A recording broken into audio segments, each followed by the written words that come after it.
আসসালামু আলাইকুম। সম্মানিত দর্শক, বাংলাদেশের বর্তমান পরিস্থিতি নিয়ে যখনই আমরা আলোচনা করি, তখন একটা গভীর উদ্বেগ ও অস্থিরতা অনুভব করি। রাজপথে হয়তো সরাসরি কোনো উত্তাপ নেই, কিন্তু যারা দেশের রাজনীতিকে ধারণ করেন, রাজনীতিবিদ, আমজনতা, ব্যবসায়ী, এমনকি যারা রাজনীতি নিয়ে মাথা ঘামান না, সবার বর্তমান সময়ে রাতের ঘুম হারাম হয়ে গেছে। গত 14 মাস ধরে আমরা হাজারো গুজব, গল্প আর বাস্তব সমস্যার জালে আটকে আছি। আমি আজকে এই বিষয়গুলো নিয়ে বিস্তারিত আলোচনা করতে চাই। কেন আমি মনে করি সামনে একটি ভয়ঙ্কর অশনি সংকেত অপেক্ষা করছে, বিশেষত নভেম্বর মাসকে সামনে রেখে।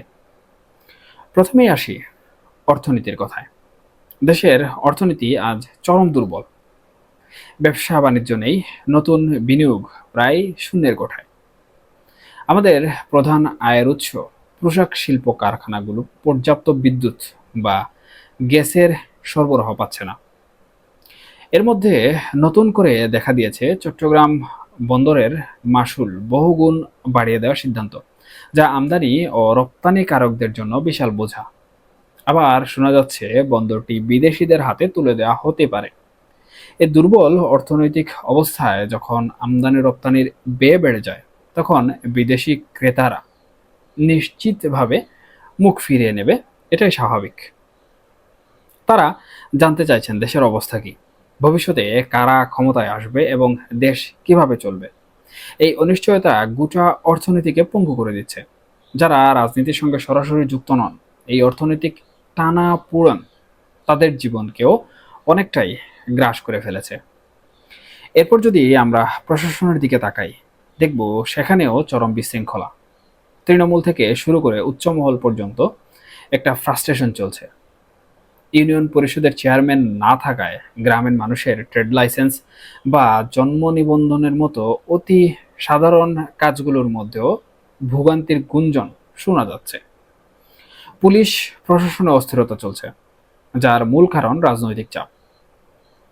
হাতে গোনা কয়েকজন কর্মকর্তা হয়তো একটি নির্দিষ্ট পক্ষের জন্য প্রকাশ্যে কাজ করছেন, কিন্তু সারা দেশের বেশিরভাগ থানার ওসিরা, কমিশনাররা, তারা কিন্তু স্থানীয় একাধিক রাজনৈতিক গ্রুপের, আওয়ামী লীগ, বিএনপি, জামাত, কমপক্ষে 3 থেকে 4টি গ্রুপ, তাদের অন্তদ্বন্দ্বের শিকার। সবাই থানা নিয়ন্ত্রণ করতে চাইছে, আর এই টানাটানিতে পুলিশ কর্মকর্তারা বেজ্জতি এবং মানসিক টর্চারের শিকার হচ্ছেন। তাদের ব্যক্তিগত ও পারিবারিক শান্তি রীতিমতো পুড়ে ছাই হয়ে গেছে। আর সবচেয়ে স্পর্শকাতর যে অংশ, আমাদের সামরিক বাহিনী, যেখানেও উত্তেজনা অতীতের যে কোনো সময়ের চেয়ে বর্তমান সময়ে বেশি। আমাদের দেশের ইতিহাসে সেনাবাহিনীর অভ্যন্তরীণ রক্তক্ষরণ নতুন কিছু নয়।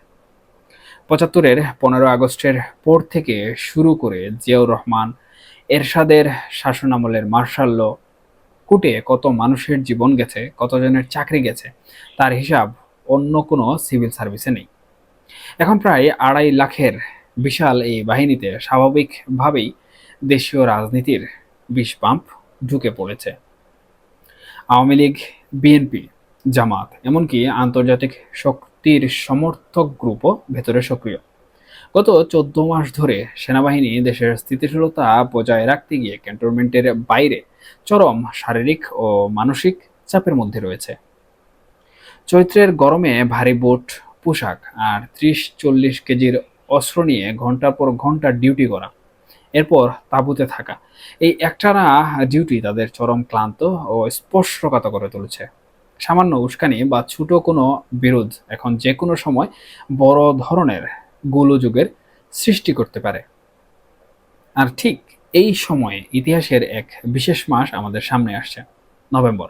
যারা ইতিহাসের খোঁজ রাখেন, তারা জানেন যে 1975 সালের 15 আগস্টের পর থেকে নভেম্বর মাস পর্যন্ত সেনাবাহিনীতে কি ভয়ঙ্কর সুনামি বয়ে গিয়েছিল। 7ই নভেম্বর সিপাহী জনতার বিপ্লবের মতো ঘটনা সেনাবাহিনী বা দেশের জন্য কখনোই স্বস্তি নিয়ে আসেনি। স্বাভাবিকভাবেই শীতকালীন মহড়া এবং 16ই ডিসেম্বরকে সামনে রেখে প্রচুর কাজের চাপ থাকে এই মাসে। কিন্তু এখন এই কাজের চাপের সঙ্গে যোগ হয়েছে দেশি বিদেশি চক্রান্ত, মির্জাফরদের কবলে পড়ার আশঙ্কা এবং আমাদের অর্থনৈতিক ও রাজনৈতিক প্রত্যাশা ও বাস্তবতার মধ্যে চরম ফারাক। যখন আকাশচুম্বী আশা আর তলানিতে থাকা বাস্তবতা এক বিন্দুতে এসে মেশে, তখনই কিন্তু একটি বিপদ ঘটে যায়, অথবা বিপদ ঘটার সম্ভাবনা তৈরি হয়। আমেরিকান দূতাবাস কি করছে, তারেক রহমান সাহেব বাইরে থেকে কি নির্দেশনা দিচ্ছেন, দেশের ভেতরের ইউটিউবাররা কি গুজব ছড়াচ্ছেন, সব মিলিয়ে প্রতিটি ঘন্টাই এখন নিত্য নতুন আতঙ্ক তৈরি করছে। আমরা যেন এক গভীর অনিশ্চয়তার মুখে দাঁড়িয়ে আছি। আর সবথেকে গুরুত্বপূর্ণ বিষয় হচ্ছে, যেটি দেশের জন্য, দেশের নাগরিকদের জন্য এবং দেশের রাজনীতির ভবিষ্যৎ নির্ধারণ করে এবং রাজনীতির ভবিষ্যতের জন্য গুরুত্বপূর্ণ, সেটি নিয়েও নানা ধরনের সন্দেহ তৈরি হয়েছে। এবং সেটি হচ্ছে আসন্ন জাতীয় সংসদ নির্বাচন। ইতিমধ্যে আমরা দেখেছি আমাদের যে ২৪-এর গণ অভ্যুত্থান হয়েছে, কিংবা যে বিপ্লব হয়েছে, অথবা যে আন্দোলন সংগঠিত হয়েছে শেখ হাসিনার পতনের জন্য, সেই আন্দোলনকে ঘিরে নানা ধরনের কর্মসূচি কিন্তু অন্তর্বর্তীকালীন সরকার পালন করছে। এবং এরই ধারাবাহিকতায় সেই আন্দোলনের যে আইনি ভিত্তি রয়েছে সেটি দেওয়ার জন্য অন্তর্বর্তীকালীন সরকারকে বিভিন্নভাবে চাপ দেওয়া হচ্ছে, যার প্রভাবে বিভিন্ন রাজনৈতিক দল এই যে আন্দোলনের ভিত্তিতে তৈরি জুলাই সনদ, সেটির আইনি ভিত্তি চাচ্ছে। কারণ তারা হয়তো টেনশনে আছে বা চিন্তায় আছে যে ভবিষ্যতে যদি কখনো, আওয়ামী লীগের কথা বলবো না, যদি এই জুলাইয়ের আন্দোলন নিয়ে কোনো ধরনের বিতর্ক দেখা দেয়, তাহলে তাদেরকে কিন্তু কোনো রাজনৈতিক দলই ছাড় দেবে না। অথবা তারা বর্তমান সময়ে যেভাবে অবহেলার পাত্রে পরিণত হয়েছে, তাতে এর আইনি ভিত্তি যদি না দেওয়া হয়, তাহলে দেশে তাদের উপর এক মহামারী ঘটে যেতে পারে। সুতরাং তারা দায় মুক্তি চায় এবং তারা আইনি ভিত্তি চায় এবং আইনের মাধ্যমে সুরক্ষিত থাকতে চায়। কিন্তু এই আইনি ভিত্তি নিয়ে আমরা দেখেছি যে অন্তর্বর্তীকালীন সরকার বিভিন্ন ধরনের কথাবার্তা বলছে। জানি না ভবিষ্যৎ কি হবে বা আইনি ভিত্তি যেভাবে চাচ্ছে, আমার মনে হয় যে অন্তর্বর্তীকালীন সরকার তাদেরকে আইনি ভিত্তি দিতে বাধ্য হবে। যাই হোক, এই যে জুলাই সনদ এবং অন্তর্বর্তীকালীন সরকারের সংস্কার বিষয়ক বিভিন্ন ধরনের কর্মসূচি, এর মাধ্যমে কিন্তু নির্বাচনের মধ্যে ব্যাপক ব্যাঘাত সৃষ্টি হচ্ছে এবং এই নির্বাচন একটাই অনিশ্চয়তার মধ্যে পড়ে গিয়েছে। ইতিমধ্যে আপনারা সবাই জানেন যে সংস্কার এবং বিচারের যে বিষয়বস্তু রয়েছে, সেই বিষয়বস্তু নিয়েও ব্যাপক কথাবার্তা হচ্ছে। সুতরাং মনে করা হচ্ছে যে শেখ হাসিনা এবং আওয়ামী লীগের যে বিচার প্রক্রিয়াধীন রয়েছে, আমি আওয়ামী লীগের কথা বলছি কারণ আওয়ামী লীগের সাথে শেখ হাসিনা অবশ্যই জড়িত রয়েছেন এবং যাদের বিচার হচ্ছে তারা আওয়ামী লীগের লোকজন ছিলেন এবং এখনো আছেন।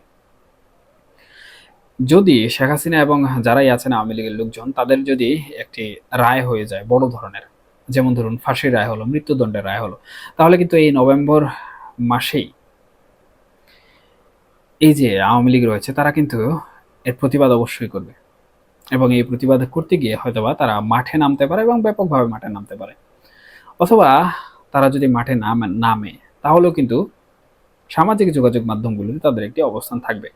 কিন্তু সামাজিক যোগাযোগ মাধ্যমের ওই অবস্থানের বাইরেও কিন্তু আওয়ামী লীগ রাজপথে বেশি সক্রিয় হওয়ার চেষ্টা করছে।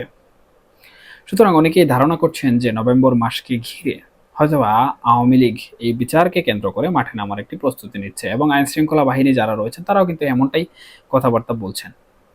যাই হোক, এই যে সার্বিক একটি পরিস্থিতি, এই সার্বিক পরিস্থিতি নিয়েই কিন্তু এই নভেম্বর মাসে একটি ব্যাপক জটিলতা তৈরি হতে যাচ্ছে এবং অন্তর্বর্তীকালীন সরকার যে নির্বাচনের কথাবার্তা বলছে, সেই নির্বাচন নিয়েও এক ধরনের অশনির সংকেত কিন্তু দানা বেঁধে আছে।